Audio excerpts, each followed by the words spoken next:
গোৰেশ্বৰত ফুটবলৰ মহাৰণ ক্ৰীড়াই মানসিক শাৰীৰিক উৎকৰ্ষ সাধন কৰে ক্ৰীড়াই সমাজ গঢ়ে সমন্বয়ৰ সৃষ্টি কৰে দিবানৈশ ফুটবল টুৰ্ণামেণ্ট উদ্বোধন কৰে অৰূপ দে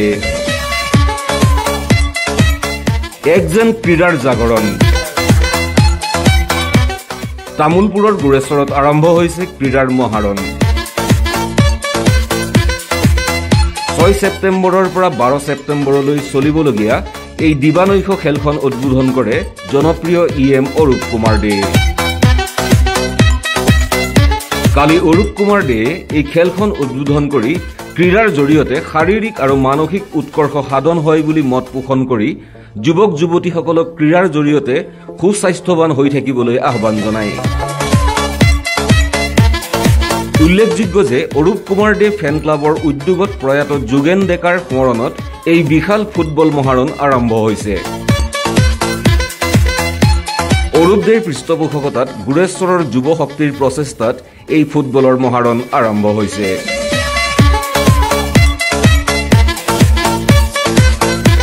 নিউজ ডেস্ক ৰিপোৰ্ট প্ৰতিবিম্ব লাইভ